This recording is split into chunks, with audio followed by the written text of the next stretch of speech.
Hi, I'm Nick Rathman. I'm the director of athletics at the Blake School. It's a private, independent college prep school here in the west suburbs of Minneapolis, and I've been here for 19 years. And you have a degree from Concordia St. Paul, sport management. How did that degree lead you to athletic director? Was it a direct route or did it have a few forks in the road? No, good question. I used it as a way of furthering my professional development and a bigger network. I already had the job, but I was very fresh and new into it. And one of my plans when I actually interviewed was to go and get my sports management master's degree. So I followed through with my plan, and it was very helpful for, I think, just kind of professional development, networking, and growing a lot as an individual. So talk to me a little bit about some of the classes that you experienced in your master's program and which ones really you feel are able to be applicable to your day-to-day use now. Yeah, I mean, the classes were great across the board. The ones that kind of resonated the most with me might have been the ones where I didn't have as much of a background in. So I know the legal one with all the liability and tort and those kind of things were things that I knew, but at a very low level. And I felt like that class really kind of enhanced my knowledge in a lot of other areas, and some of the other ones, budgeting and some other things too. Are just, if you haven't done the job yet, those are things you're likely to not have done, right? So those were super helpful. Yes. And I think it's a great point that you made that you already were employed. So many of our students will come to us as a traditional or typical 18, 19-year-old student thinking, oh, I love sports, so therefore it'd be great to have a career in athletics or sports. But there's also professionals out there who do want to further their education, add some credentials, network a little bit. So it doesn't have to be that you have to be an 18 or 19-year-old student really thinking about a degree like this as well, right? So what do you think some of the benefits were for you waiting and doing this, after you'd already been in the field? Yeah, and so my cohort had a number of people that were already in the field a little bit, and that was fun because I've even kept in contact with a few of them that have gone off and done other things in a, the sports management field, sports administrative field is so wide.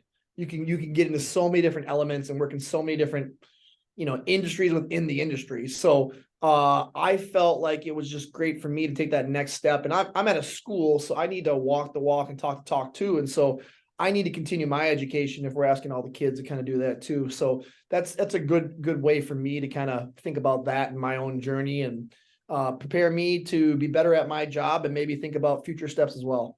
Totally, totally. So speaking of being at a school, I'm sure no 2 days are the same. So talk us through if somebody were interested in whether it's a private or public high school, what might a typical day look, a typical week, a typical season? Obviously, there's probably some ebbs and flows based on athletics, but sometimes the athletic directors are also the activity directors, right? For some of the other extracurriculars as well. So what might a typical, season in your life look like?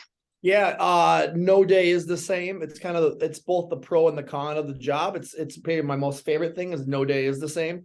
It's not repetition at all. There's certainly flow. So right now I'm talking to you in the middle of a winter season, and when you get in the middle of any season, it kind of stabilizes. But we were worried this morning about snow, and I'm worried about transportation and canceling games and officials and all that thing. So there's I always break it into kind of two ways for being an activities or athletic director. You have your basic X's and O's. So can you hire the coaches, get the teams organized, get them all their equipment, have a schedule, have officials, get transportation, grab everyone's all certified and cleared to go with all the health stuff, and then have all your game workers and all that, and have an event, right? Give an experience for the kids. That's your X's and O's. You have to be able to do that, and that's a lot. We have referee shortages right now. We have transportation demands that have never been higher. Gas costs were very challenging for a while there. And that we have inventory issues where if you order something, we couldn't find tennis balls this fall. They didn't exist. They're all back ordered. You can't get them. So we've dealt with the X's and O's. Have had challenges. I would say the other part is just the projects, the mission, the branding, the marketing, some of the bigger things. Some people get excited about those, but you can't do those without the X's and O's first. So I've had the luxury and pleasure of building an ice arena here and doing a turf field and building a baseball field and some of those kind of things were awesome projects I got to be involved with from start to finish. Those are the kind of the visionary pieces of it all, but it's the X's and O's and the visionary, they kind of come together. And I think it's important I'm glad that you pointed out that it's not just, I love sports, so I'm going to give these opportunities to students, but you have a lot of stakeholders and constituents, right? Parents, benefactors, the superintendent, the principal, the city of Minneapolis, or, the suburbs of the place that you're in. So there are a lot of other moving parts. So you don't just show up and be like, well, I love football, so therefore I'm going to be good at this, right? Like what do you see yourself doing working with those other stakeholders and constituents? Yeah, that's a great point and a great question. I think people matter and you have to understand that. So you have to really understand relationships and you have to understand how to build relationships for when you need them. Our football field's located in Hopkins, and this fall there was a number statewide of major issues at high school football games. Guns, knives, violence, people trying to get in that shouldn't be in, etc. And I had to call on the Hopkins Police Department, and we've built a very good relationship that I have a number of someone to directly call. I'm not calling 911. I'm calling an actual officer that I know, and I'm explaining the situation, and they came and showed up and were incredible with our community and friendly, and that matters. So that's years and years of building that kind of stuff. But you also have to work with the other schools. That's a big piece of it too. So we're always looking at scheduling, and I'm emailing every day for someone for a game for 2 years from now or whatever. And you have to work with people and be flexible and proactive as much as possible. But you have to think about all the constituents that you have quite often and deal with them all from inside your building, from security to buildings and grounds to the business office and getting people paid. I mean, it's a lot. Right. Yes, no, it's definitely multifaceted for sure.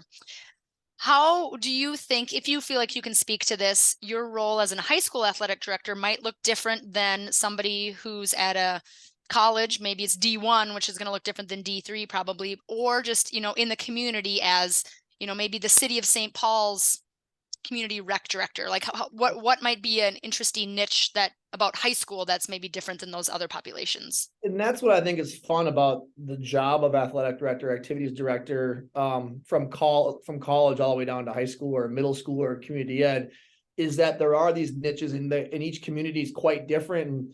And in a dream world, you can fit your personality and skill set with them, as best you can.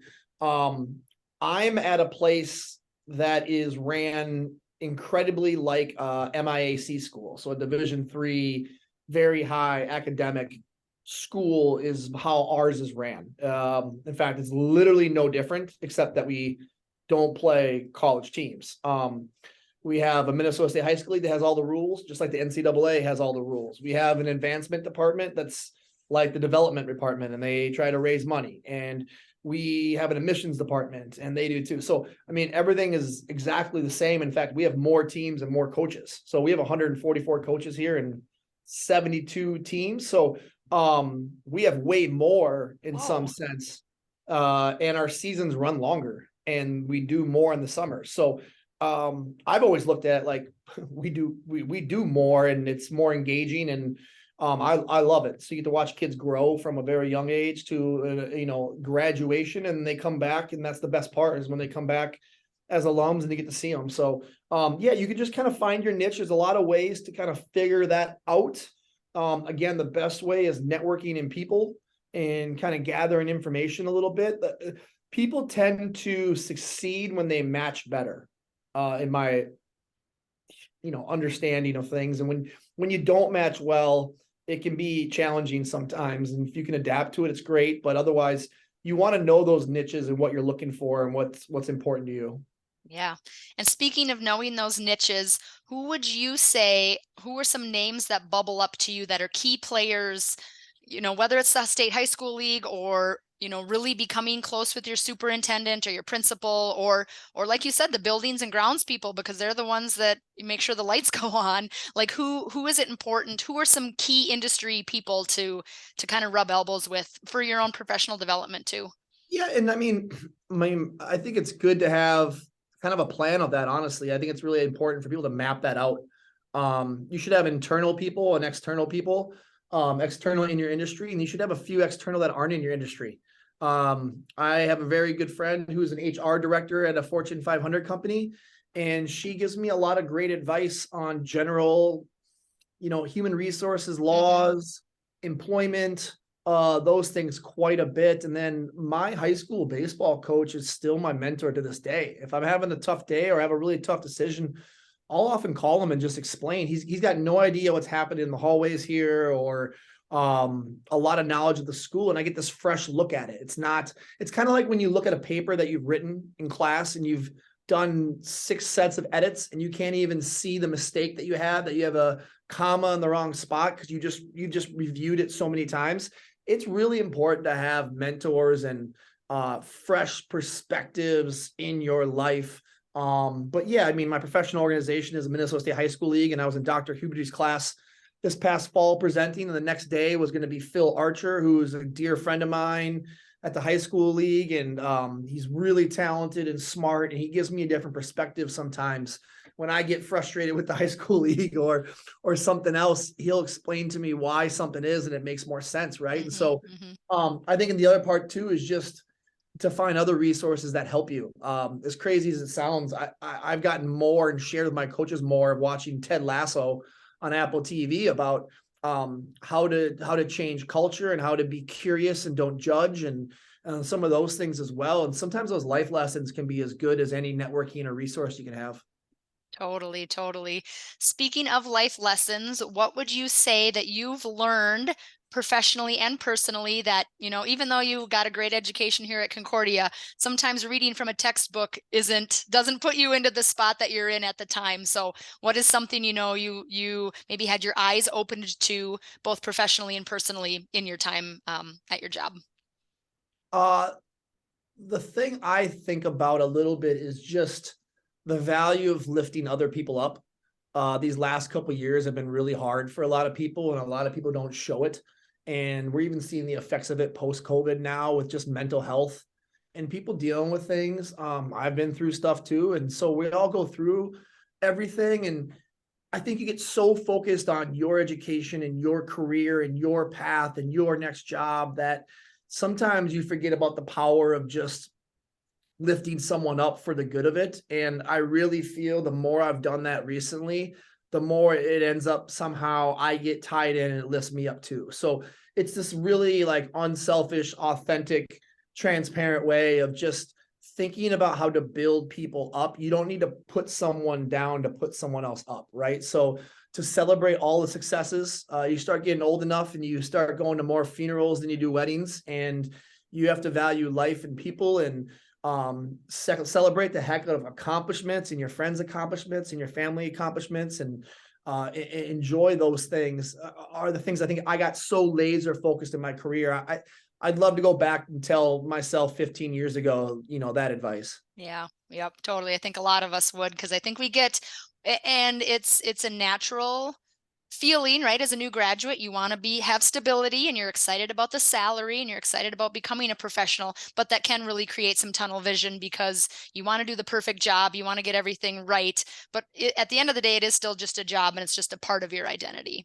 Right. So that's you don't learn that from a textbook. You learn that by doing and maybe making mistakes, or not mistakes, but just you've got to find your own way, for sure. Right. Let's say that somebody was coming to you, maybe a recent graduate, who said, "Hey, I want a job just like yours." So everybody's going to graduate. You've got a degree. Resumes can look pretty similar. What is going to be that 1 or 2 characteristics that's going to make somebody stand out and be a successful activities director? Yeah, good question. I always tell people to think about it in reverse. So if the hire, usually you go in front of a hiring committee, and it can be anywhere, from 3 to 10 people, but let's just say it's 3 people. And let's say they're about to interview you, or after they interview you, and they're discussing your candidacy for the job.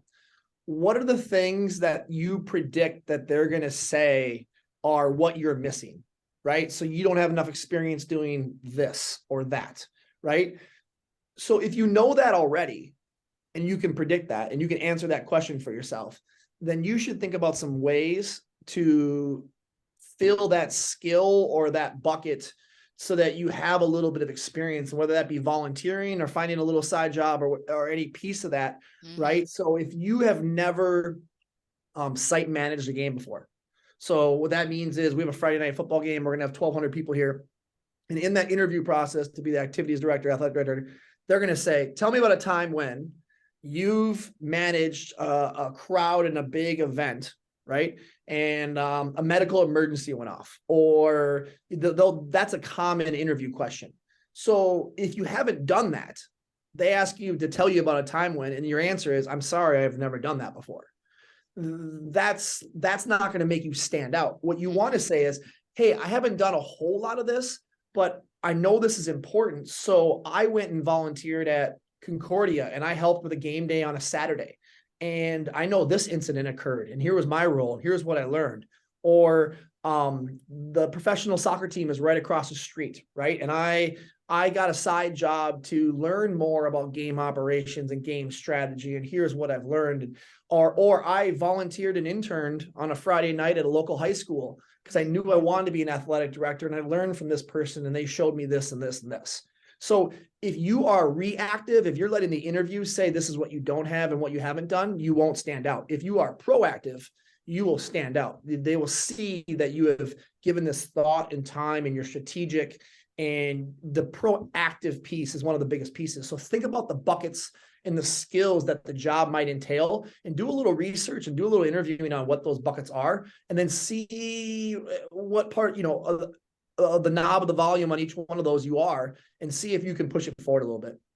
I think that's great advice, and that does help encourage students to be really self-reflective and honest about their own opportunities and skills too, as well, instead of just thinking that, oh, I'm the perfect fit for this job. Like you use that word, authentically honest about maybe what you don't have, and then figure out how you can get that, for sure. Right. Yeah. So final question for you, Nick. You said you've come in and chatted with students in class on campus, so maybe some people will recognize you from this video, but what would be one other piece of advice that you give to somebody considering a degree or a major, either undergrad or grad, in sport management? I think the sport management field, again, is so large and can mean so many things. What I first thought I kind of wanted to be isn't where I ended up with it, right? So I would say go out and try a few different things. See if you can't get a couple different internships in a couple different areas, right? In my cohort was someone who was in charge of the game operations of a Timberwolves game. So it's the guy with the headset who's helping the person shoot a half court shot for $5,000, right? And those jobs are more available than you think. And if you take the initiative and reach out to some places, you'll learn some of those kind of things, right? Get out and coach, volunteer coach somewhere, get paid to coach. I'm coaching 4th grade girls basketball right now. It's a great way to give back. It's a great way to learn. It's a great way to grow. And it gives you some experiences on things. You have to register rosters for tournaments. You have to be organized in different ways. Those skills are transferable a little bit, but you need to know kind of what part of the industry suits you, right? Do you want to be a broadcaster and web stream? Do you want to be on the game management side? Do you want to be more in administration? Are you looking more on the coach kind of piece and like game operations and director of operations, like at a college or something? So there's so many different paths to take, and you can definitely hop them from time to time. But when you start putting all the work into one path, that's usually where you're going to find the most success. You want to know which path you're on. Very well said. Thanks so much, Nick. We appreciate your thoughts and insight. No problem. Glad to have you.